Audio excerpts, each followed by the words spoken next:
இந்த தொகுதியை பொறுத்தமட்டில் அன்பு தம்பி மரியாதைக்குரிய மாநில தலைவர் திரு அண்ணாமலை அவர்கள் வருகை தந்திருப்பது சென்னைக்கு, தென் சென்னைக்கு மேலும் பலத்தை கூட்டியிருக்கிறது.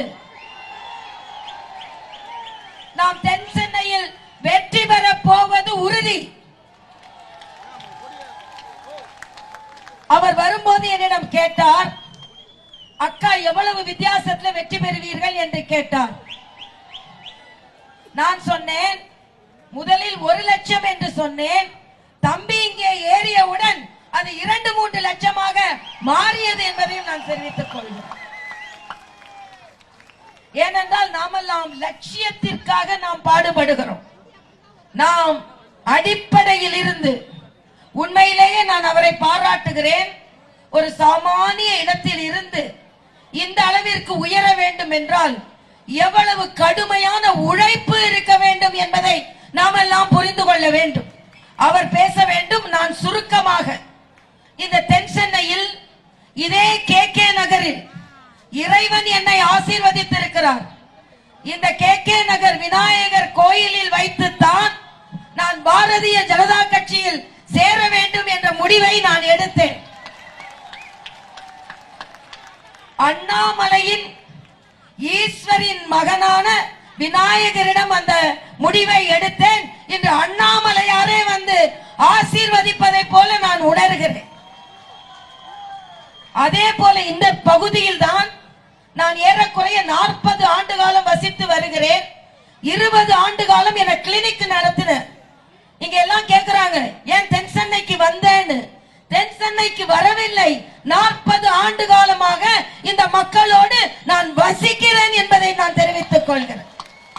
இதே இடத்துல கிளினிக் வச்சிருந்தேன். அந்த கிளினிக் பேர் என்ன தெரியுமா? 100 ரூபாய் கிளினிக். ஏன்னா 2000 ரூபாய் அப்போ ஸ்கேனுக்கு வாங்கி கொண்டிருந்தார்கள். 2000 ரூபாய் வாங்க வேண்டிய ஸ்கேன வெறும் கரண்ட்டுக்கு மாத்திரம் சார்ஜ் வாங்கி கொண்டு 100 ரூபாய் கிளினிக்காக உங்கள் சகோதரி இங்கே நடத்தி கொண்டிருந்தேன் என்பது இந்த பகுதி மக்களுக்கெல்லாம் தெரியும். நான் எப்ப போனாலும் சொல்றேன், உங்க கிளினிக்கு ஒரு 10 வருஷத்துக்கு முன்னால வந்திருக்கிறேன் என்று. அதே போல இங்கு உள்ள ESI மருத்துவமனை, இந்த ESI மருத்துவமனைக்கு பொதுமக்களுக்கு, கர்ப்பிணி பெண்களுக்கு நான் மிக மிக குறைந்த விலையில் ஸ்கேன் செய்து கொடுத்தேன் என்பதையும் பெருமையாக கருதுகிறேன். ஆக பாரதிய ஜனதா கட்சியின் பழக்கம் என்ன என்றால், சேவை செய்துவிட்டு தான் ஓட்டு கேட்போம். ஓட்டு கேட்டுவிட்டு ஓடி போபவர்கள் அல்ல பாரதிய ஜனதா கட்சியை சார்ந்தவர். ஓட்டு கேட்டுவிட்டு ஓடி போவது மட்டுமல்ல, இங்கே KK நகர் சகோதரர்களுக்கு தெரியும், இங்கே ஒரு பள்ளத்தில் ஓட்டை விழுந்து ஒரு சிறு பெண் இங்கே உள்ளே விழுந்தாள். பஸ் ஓட்டுறதான் நம்ம கேள்விப்பட்டிருக்கோம். தமிழ்நாட்டில் ஓட்டை விழுந்த பஸ்களை கூட ஓட்டி கொண்டிருக்கிறார்கள். அவர்களுக்கு நிச்சயமாக இந்த திராவிட முன்னேற்ற கழகத்திற்கு தண்டனை கொடுத்தே ஆக வேண்டும். என்னிடம் கேட்டார்கள், 2 முன்னாள் பாராளுமன்ற உறுப்பினர்கள் இங்கே போட்டி போடுகிறார்களே, நீங்கள் என்ன செய்ய போகிறீர்கள் என்று.